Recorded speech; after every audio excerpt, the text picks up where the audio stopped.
Right, so I've got British issue rifles, support weapons, submachine guns. I thought it was about time I got pistols as well. Today we're having a quick look at one of my latest purchases, the brand new WE Hi Power MKIII. Just to be honest, I've had it a couple of weeks. I have had it out of the box and I have tried to use it. So this isn't a complete brand new unboxing as such, but this is the box it came in, and this is everything it came with. So let's go through it. To start off, the box is quite a nice understated box, so not going to draw any attention if you're buying it and carrying it back from the shop. It does say MK3 on it, but nowhere does it actually say Hi Power. So what do we get in the box? Well, we get a manual for the old version of the Hi Power, which wow, that's the kind of first clue to what's going on here. And we also get a single sheet with the exploded diagram and the parts list for the new Hi Power, the Mk3 Hi Power. Now what's quite interesting is quite a lot of the parts listed here are the same as in the original Hi Power. So there's quite a lot of compatibility. We can see which parts aren't because they are marked as Hi Power Mk3 on here. Hang on, I'll put a tally up on how many unique parts there are for the Mk3 compared to the original. So, one magazine here. It's quite interesting. It's a complete metal design actually, so even the feed lips are part of the main body, so they are not going to break anytime soon. At least one would hope they won't break anytime soon. Although what I have noticed is it's quite hard to speed load this thing, so I actually come down to just manually feeding them in, which is a bit annoying. Also, the base plate is pinned in and not a screw-in type. It is gas tight. Hang on, where is my maintenance gas? That does in fact hold gas. I mean, you kind of hope brand new mag would. Good. And then the gun itself. Yeah. So, the Hi Power Mk3. Should we quickly run through the external features before we get into more about this pistol?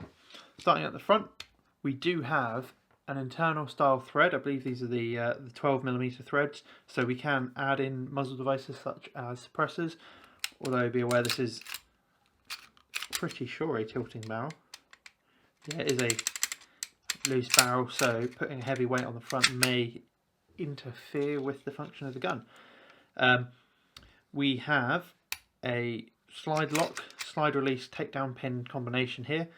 This is not ambidextrous, so it's only on one side of the pistol, but working further back, we do have an ambi safety switch. As you can see that, can be activated from both sides of the pistol. It only works when the hammer is cocked, but it can also be used to aid in takedown. You can lock the slide back there and take your takedown pin out quite easily. Looking at the top, we do have fixed iron sights. We don't have the tangent sight, which was on the original, as shown there, which is good because I don't really know why anyone used the tangent sights. So the original designed Hi Powers did actually come with a stock, and it was quite cool. The stock doubled as a holster, and this was mainly meant to be used by either like policemen carrying it, the pistol would go in the holster, or rear echelon troops, so like artillery gunners, vehicle drivers, that sort of stuff, and probably people like tank crews. And the pistol was used in place of a service rifle, which explains kind of why they've got the tangent sights on them, so that it can reach out a bit further with those sights, although really a pistol, anything beyond 30-40 metres is really not that effective, so maybe it's just a placebo to make the soldier feel better. Also have the beaver tail hammer style as opposed to the round one, although people with bigger grips can get hammer bite from this, so be aware of that. Moving on down, we do have a magazine connected trigger, so pulling the trigger now does absolutely nothing. That is because it needs a magazine in to activate, as does the real one. Although there are mods you can do to make that not be the case, and pulling the trigger with the mag out will cause the hammer to drop. Moving on down again, we have our magazine release. Again, this one is not ambidextrous, so it's only on the left side of the gun. We also have our pistol grips here. These are polymer and are ergonomic design, so your thumb sits quite nicely on this raised section. And they are ambidextrous, so you can hold it comfortably in your left or your right hand. Just checking. Yes, those are the right hands I was talking about. And moving on down, we do have on this model a lanyard loop. Although I've already checked, this can be removed. So if you want to put grips on that don't have space for a lanyard, that can be done. Just running over the external build quality, I'm actually pretty happy with this. It's got quite a nice brush texture to the metal. So metal slide, metal frame, then polymer grips. Trigger is metal, takedown lever metal, selector safeties are metal, hammer is metal, and obviously your sling loop is metal. The outer barrel is also a metal, though I have a feeling they're not steel. Although, then again, if I grab my magnetic tray here, okay, there's a bit of magnetism, but not too much, so there is some form of iron in these. So, idiot moment there. The magnetism wasn't actually coming from the pistol frame itself, but the recoil spring inside. So, yeah. Right, so I think that's enough for me talking about the externals of this. Let's have a quick look at the internals and see what I think of them. So, to take it apart, we're going to rack it back and lock the slide back with the safety. Push up on the slide catch and then pushing through from the other side to take that out. And now, if we release the safety, the slide should come off. Happy as Larry. So let's put the lower receiver to one side, or the frame. Now, to get into the internals. There's our spring guidance spring.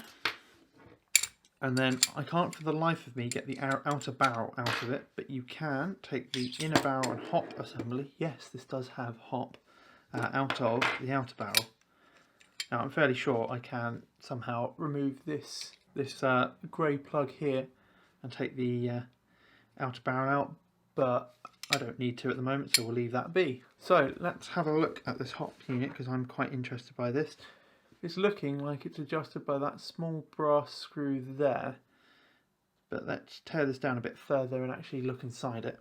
Well, that is certainly in there.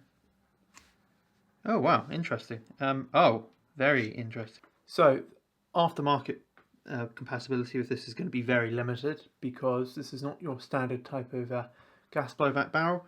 In fact, this is, dare say it, almost bespoke. This kind of reminds me of Tanaka style revolvers,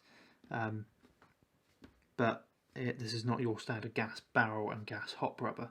So the way this works is this little sliver of rubber here is our hop rubber, and there is a little mound there which goes into that circular cutout in the barrel and applies hop to the BB. The kind of nice bit about this is that little brass screw there supplies hop pressure directly onto that patch. So this is really technically a top dead center hop, which is nice. Then when the barrel is installed into the hop chamber, this collar, which is hard plastic, butts up against the barrel. So we're not really getting a good seal, but then again, gas guns don't need the best seal to be able to generate decent amounts of power. So that's kind of understandable, but still not exactly the best. Then to form a seal with the nozzle, this rubber piece is installed into the collar, like so. So the nozzle sits in there. And loading of a BB is done by that slot at the bottom being aligned with the loading fin on the nozzle there. So all in all, this is an interesting design hop, but I can't help but feel that they could have fit a proper hop into it. Actually wait, because here, this is a hop up out of my Kiwi High Kappa 5.1, and as we can see, they're not all that different in terms of dimensions. Now, it's a bit thicker, but I'm pretty sure that they could go and put a standard gas barrel in this and the standard rubber and make it work. Maybe with a minor redesign to the outer barrel, but still, that wouldn't be a major amount of work to do to get this to be a much more upgradable platform. But hey ho. Unfortunately, I haven't been able to test it yet, so I don't know if this hop up is good enough to throw a BB, the 20 or 30 meters needed from a sidearm. But is this going to be your next race gun? No.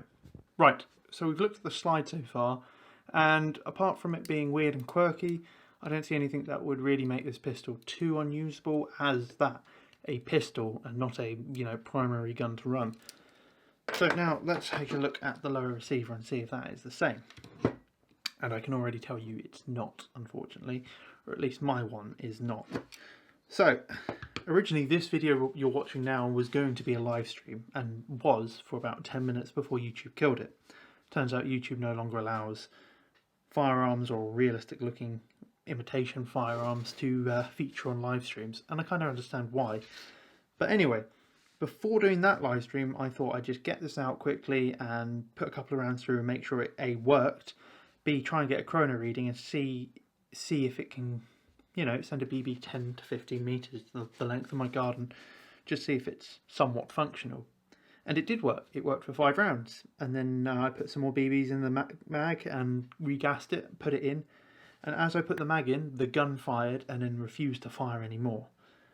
Turns out what had happened is the valve knocker, which I have here, had sheared. Yeah, not the best, is it? So the way this valve knocker works is if the mag is loaded with the hammer down and this is protruding, the spring should flex and not knock the valve knocker. However, it turns out that the spring strength here is stronger than the shear factor of this cast part. And so when I loaded it with the hammer down, it sheared. Not the best design. I don't understand why they didn't make it like their other pistols, which have a different safety mechanism. But that's a pain in the arse. But I'm hoping it's just that this part was very crappily made, and if I get a replacement it will be better. Or if I can get it to work.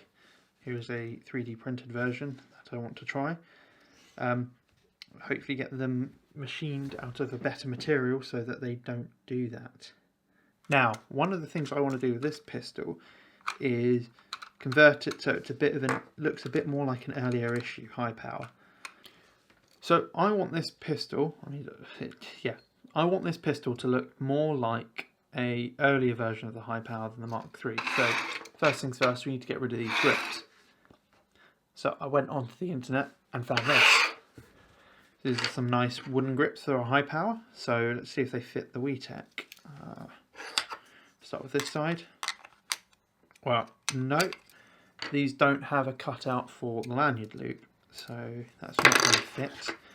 Also, I'm not seeing a cutout for this screw here, which holds the trigger mech in place. So we're going to have to do some modifications there. So look on this side, there's a bit less going on here. Obviously it's still interfering with the lanyard loop here, but it's not quite getting high enough. So it's rubbing on the ambi safety, so we'll just push that up for the time being. Okay, we can align that now, but it's not sitting far enough forwards. And that is because the frame has, let's put it on the table so my hands aren't blocking it. The frame has this notch in it here. The wooden grip inserts do not. So I'm probably going to have to chip those back a bit and then take a notch out for that screw there as well. And then we need to remove the lanyard. That's easy enough. That's just a little C-clip, which we're going to have to take out in a minute anyway. So, can they take real steel grips straight away? No. Minor modifications are needed. Good to know. Before we tear it down further, let's talk about this trigger cutoff. As I pull the trigger here, you can see this nub popping up here. This is our trigger connect. Yeah, so if we look down through the pistol grip, we can see this plate moving here. So when a magazine is installed, this plate here, this shiny part you can see there, this plate is pushed in by the mag, meaning that that trigger bar stays at the back instead of hinging forwards. Now if we were wanting this to dry fire without the mag in, we could put something in there, that gap there like so, and even without a mag that pin is going straight up. Now how does that connect to the trigger group? Well, if we look in the slide we can see there is a small lever there which gets pushed on, and as it moves we can see a small nub getting raised and lowered at the back of the slide. That rocker gets pushed by obviously this plunger coming up here, and in turn will push on this part here, which releases the hammer. Show you that again. So that comes up, normally backwards, pushes on a rocker. As it pushes up, that side goes down, and that gets pushed on, and hammer drops. Without a mag in, that arm goes forward of that lever, doesn't push it, therefore doesn't push the release. But with a mag in, it does, drops the hammer. Right, enough explaining that. Let's get into the working parts of the hammer assembly. So, we're going to take the selector off. We need a smallish Allen key for that again. Hopefully it's a 1.5mm. Look at that. It is. So that side of the ambi comes off, and then we can push this through. Oop. And out comes the plunger for it. Although I believe the spring is pretty well captive in there. So you can see this plunger is what makes it click between safe and fire, I guess. Next we need to take out, see if I can do it with the tweezers, the C-clip for the lanyard loop. And finally we have to take out this screw here, and our whole hammer assembly should come out. And this flat spring pops out.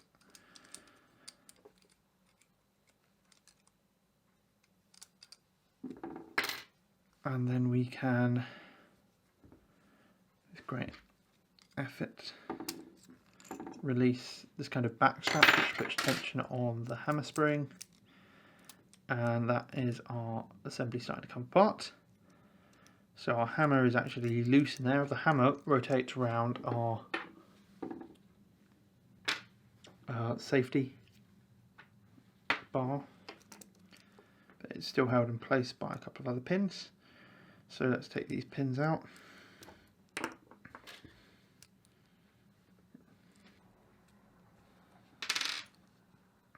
Persuasion done. Should see most of this comes out.